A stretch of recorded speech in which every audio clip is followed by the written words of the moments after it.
আরে শৈলজোড়ার মানুষ,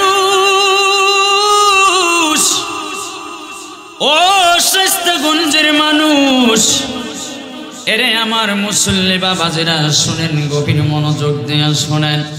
আল্লাহ রাব্বুল আলামিন পাড়া প্রতিবেশীদের জন্য আমাদের কিছু দায়িত্ব আর কর্তব্য বন্টন করে দিয়েছে। আমাদের ঘাড়ের মধ্যে, কাঁধের মধ্যে কিছু দায়িত্ব দিয়ে দিয়েছে। এবার বলবেন হুজুর কি দায়িত্ব দিয়েছে, কি কর্তব্য? আমরা অনেকেই জানি বাট মানি না, এক প্রকারের লোক। আবার অনেকেই জানে, আবার অনেকেই জানে না, সেজন্য পালনও করে না, মানতেও রাজি না।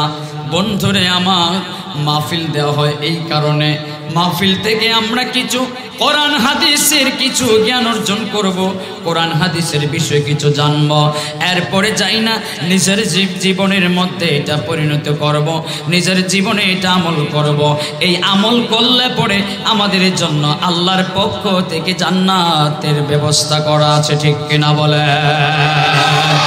আরে শৈলজোড়ার মানুষ, হাত তুলে বলো আমরা জান্নাতে যেতে চাই কি চাই না? তাইলে যদি জান্নাতে যেতে চাই, আমার নবী ডাক দিয়ে কয়, যারা আত্মীয়তার সম্পর্ক ছিন্ন করে দিল। হুজুর বলবেন আত্মীয়তার সম্পর্ক ছিন্ন কি? চিহ্ন তো বুঝলাম না, আত্মীয় বুঝলাম, সম্পর্ক বুঝলাম, চিহ্ন তো বুঝলাম না। আমি সবাইবি বলে দিয়ে যাই, যারা আত্মীয়কে একটু টাকা পয়সা হলে পড়ে, যারা আত্মীয়কে অস্বীকার করে, ভাইকে ভাই বলে স্বীকার করতে রাজি না, চাচাতো ভাইকে চাচাতো ভাই বলে মানতে রাজি না, খালাতো ভাইকে খালাতো ভাই বলে মানতে রাজি না, আমার পাশের বাড়ির মানুষকে পরিচয় দিতে রাজি না, এমন এমন ভাবে যারা করতেছে, এরা আত্মীয়তার সম্পর্ক নষ্ট করতেছে। এই জন্য আল্লাহর নবীজি বলেন, যারা আত্মীয়তার সম্পর্ক ছিন্ন করবে তারা কোনোদিন কখনো বেহেশতে যাইতে পারবে না। হাত তুলে বলো আমাদের এলাকায় এমন মানুষ আছে না নাই? এই প্যান্ডেলে এমন মানুষ আছে না নাই? ধরাটা তো নিজে নিজে খাইতেছে না। আল্লাহ রাব্বুল আলামিন সূরাতুন নিসার মধ্যে ডাক দিয়া কয়, ওয়াবিল ওয়ালিদাইনি ইহসানা ওয়া বিযিল কুরবা ওয়াল ইয়াতামা ওয়াল মাসাকিন ওয়াল জারি যিল কুরবা ওয়াল জারিল জুনুব। আল্লাহু আকবার, জোরে বলেন আল্লাহু আকবার। আল্লাহ ডাক দিয়া কয় পবিত্র কোরআনুল কারীমে, ওয়াবিল ওয়ালিদাইনি ইহসানা, মা বাবার সাথে সদাচরণ করো। এরপরে ওয়াবিদিল কুরবা ওয়াল ইয়াতামা, এতিমদের সাথে তোমরা সৎ ব্যবহার করো। ওয়াল মাসাকিন, তোমরা মিসকিনদের সাথে সৎ ব্যবহার করো। ওয়াজারি দিল কুরবা ওয়াল জারিল জুনুব। আল্লাহ রাব্বুল আলামিন বলেন পাড়া প্রতিবেশীর সাথেও তোমরা সৎ ব্যবহার করো। আর আজকালকার পাড়া প্রতিবেশী দুই ধরনের। এক ধরনের পাড়া প্রতিবেশী যারা ধনী, এই গরিব পাড়া প্রতিবেশী যায় পরিচয় দিতে চায়, অমুক তো আমার ভাই লাগে। আর যে ধনী পাড়া প্রতিবেশী, হে কয় না, হে রে তো আমি চিনিও না, ও সে আমাদের এলাকা, কি কয় একটু স্টাইল করে, ও চিনেছি, সে তো আমাদের এলাকা। নাউজুবিল্লাহ, আসতে না জোরে, নাউজুবিল্লাহ, আসতে না জোরে। বিশ্বাস করেন, যারা নবীজির হাদিস অনুযায়ী যারা আত্মীয়তার সম্পর্ক ছিন্ন করবে, আত্মীয়কে আত্মীয় বলে স্বীকার করবে না, আমার নবীজির জবান মুখ নিঃসৃত বাণী, আমার নবীজি কয় এটা কোনোদিন কখনো বেহেশতে ঢুকতে পারবে না। এমন পাবলিক যদি আমার, এমন শ্রোতা যদি আমার প্যান্ডেলের ভিতরে থাকেন, অনুরোধ করে বলি আপনারা এই অভ্যাসটুকুন যাদের মধ্যে আছে, আমরা সবাই যেন এই অভ্যাসটুকুন ছেড়ে দিই। কন্যা ইনশাআল্লাহ। আমার অর্ধেক কয় অর্ধেক না, মনে হয় ছাড়তো না। জোরে কান, আরো জোরে কান। আমার নবীজি ডাক দিয়া কই, পৃথিবীর মানুষরারি, ও আমার উম্মতির গোষ্ঠীরা শোনরে, জিবরাইল আমার কাছে আল্লাহর বাণী নিয়ে এমন ভাবে আসছে, আমি মনে করছি আত্মীয়তার সাথে সদ্ব্যবহার করা আমার উপরে মনে হয় ওয়াজিব করে দিবে। তবে ওয়াজিব থেকে কম নয়, ওয়াজিব থেকে কম নয়। ও বন্ধুরে আমার, গভীর মনোযোগ দিয়ে শুনবেন। আপনি যদি বেহেশতে ঢুকতে চান, আপনি যদি জান্নাতে যাইতে চান, তাহলে আত্মীয়কে আত্মীয় বলে স্বীকার করতে হবে, ঠিক কিনা? এখন আসেন, আত্মীয় কারা, পাড়া প্রতিবেশী কারা? আমার ভাইরা, আমি একটা এক্সাম্পল দিয়ে বোঝাতে চাচ্ছি। ক্লাস 4 কিংবা 5-এ প্রাথমিক বিদ্যালয়ে আমি পড়েছিলাম।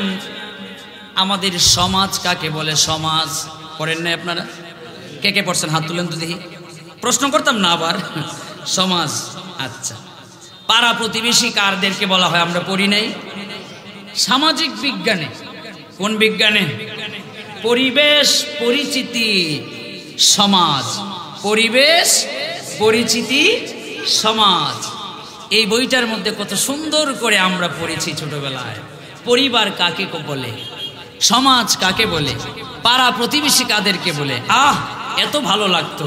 আমি জানি না ক্লাস 5-এর মধ্যে এখন কি আছে না এসব আছে স্যার? আচ্ছা, মাশাআল্লাহ, খুশি হয়েছি, এখনো আছে। শিক্ষক হয় যে প্রমাণ আছে তো, হয়ে যে আমাদের মাস্টার সব আছেন। আরে শৈলজোড়ার মানুষ, পরিবার বলে মা বাবা, সমাজের ক্লাস চলতেছে।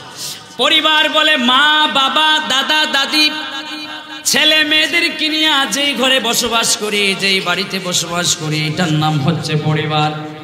আর পাড়া প্রতিবেশী কারা, আত্মীয় স্বজন কারা?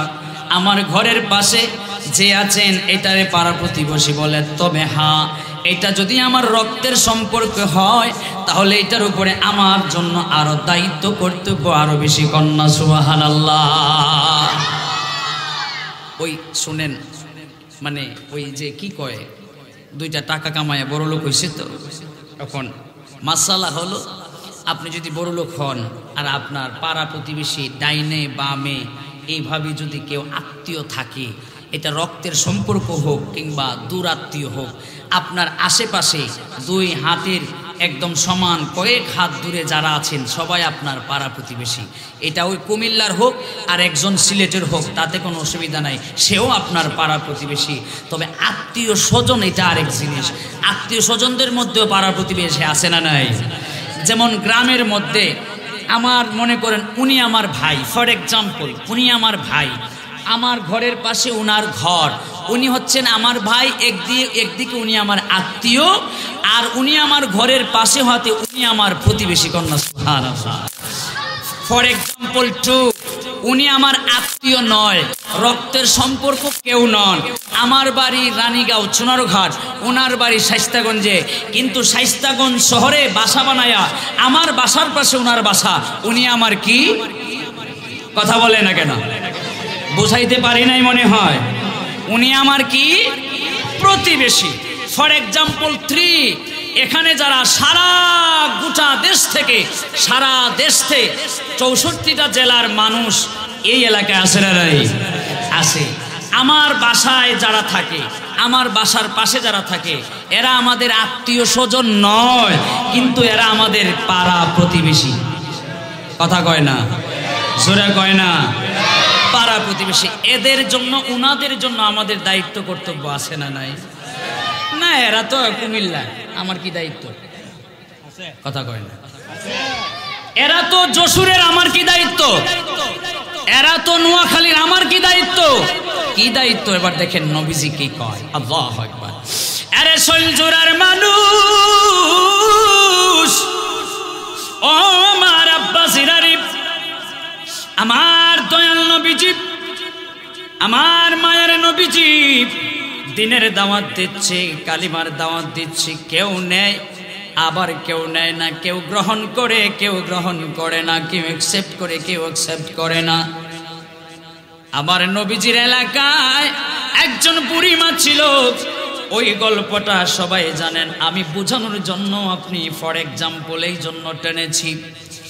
এবার ওই বুড়ি মহিলা এমন ভাবে ছিল, যেই ভাবে থাকলে পরে মনের ভিতরে হিংসা বিদ্বেষ এমন ভাবে ঢুকে গিয়েছিল, এমন ভাবে মনের ভিতরে হিংসা বিদ্বেষ। মুহাম্মদ কেন সাল্লাল্লাহু আলাইহি ওয়াসাল্লাম, মুহাম্মদ কেন দ্বীনের দাওয়াত দিয়ে আমাদের ধর্ম থেকে মানুষ নিয়ে যাবে, ওই বুড়ো মহিলাটা আর মানতে রাজি না। এই জন্য মহানবী যেই রাস্তা দিয়ে যাইতেন, ওই বুড়ি মহিলাটা মক্কার ওই রাস্তার মধ্যে আপনার কাটা বিছায়া রাখতো।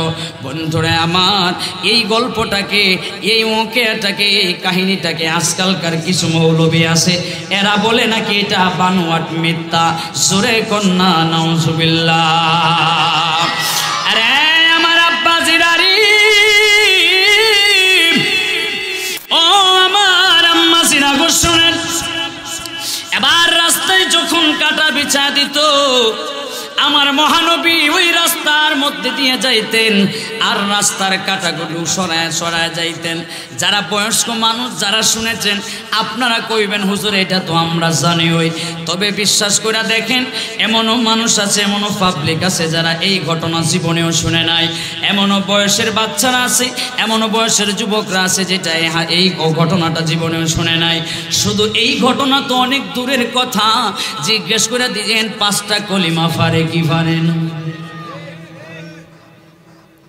5টা কলিমা পারে কি পারেন?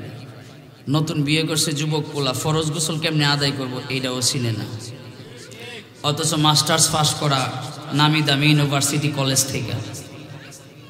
মূর্খ যে তা না, নামি দামি কলেজ ইউনিভার্সিটি থেকে কি করা, MBA করা, মাস্টার্স পাস করা, বড় পদে চাকরি করে, ম্যানেজার, ফ্লোরম্যান, ইনচার্জ, সুপারভাইজার, অথচ জিজ্ঞেস করলে জীবনে হুজুর ফরজ 3টা কইতে পারবো, হয়তো মনে হয় কষ্ট মষ্ট কইরা, কিন্তু কেমনে আদায় করতে হয় এইটা যদি প্রশ্ন করেন তাহলে পায়জামা প্যান্ট গরম হয়ে যায়। ঠিক একজনে কয় ঠিক, আর বাকিরা কি বেঠিক? হ্যাঁ, এই ঘটনা তো অনেক দূরের কথা। আসেন না একটু জিজ্ঞেস করে দেখি 5টা কালিমা কে পারে? সহি শুদ্ধ করে সূরা ফাতিহাটা কে পড়তে পারে? প্যান্ট গরম হয়ে যাবে, পায়জামা গরম হয়ে যাবে। এই জন্য আমি মাঝে মধ্যে বলি যে আমার সামনে আইসা মানে মাতবুরি করতে যাও না, একদম প্যান্ট খুললা ছাইরা দিন। কথা বলে না, কথা কয় না রে। বহু জায়গায় সারাটা দেশ তো ঘুরি, বহু জায়গায় বহু মাতব্বরে প্যান্ট খুইলা ছাইরা দিছি। কেন ছাইরা দিছি? মাতবুরি করে। সেজন্য সূরা ফাতিহা জিজ্ঞেস করলে মুখের মধ্যে বোমা 4-5টা মারলেও সূরা ফাতিহা আপ টু বটম বলতে পারবে না। সহি শুদ্ধ তো অনেক দূরের কথা, কথা কয় না। আরে শৈলজোড়ার মানুষ এক বেটা জিজ্ঞেস করছে, যে মুস্তাক ফৈজি কথায় কথা বাইরা যায়, জিজ্ঞেস করছে কয় গোসলের ফরজ কয়টা? এক বেটা লাভ দিয়ে হচ্ছে, কয় হুজুর আমি পারি 3টা। কয় বাপ রে বাপ, কয় 3টা? হোসেন কিতা কিতা? গামছা, সাবান লুঙ্গি গামছা। আর হুজুরে কয় যেই বাইলে হাত উঠাইছে, যেই বাইলে লাভ দিছে, আমি না জানি কই এই বেটাই তো মনে হয় পারবো না। আমি জিগাইলাম আবার মুখের মধ্যে কি স্পিড? উত্তর ভুল হইলেও স্পিড কমে নাই। এবার সাবান লুঙ্গি গামছা। এবার কয় বাপরি বাপ তুমি এটা কেমনে কইছো? এটা কেন? হ্যাঁ এটা কেন? কয় হুজুর এইটাই তো গোসল করতে সাবান লুঙ্গি আর গামছা, এই 3টাই তো ইম্পর্টেন্ট। কথা বলেন। হ্যাঁ, তবে হুজুর মনে করছে যে স্পিডে কইছে মনে হয় সত্যি সত্যি এই 3টাই। আল্লাহু আকবার। তে গোসলের ফরজ তো 3টা, সাবান লুঙ্গি। গোসলের ফরজ কয়টা? মিছিলের মতো জোরে, গোসলের ফরজ কয়টা? আরো জোরে, জোরসে বলো। 1 নম্বরে হয় 3টা। 1 নম্বরে কি কয়?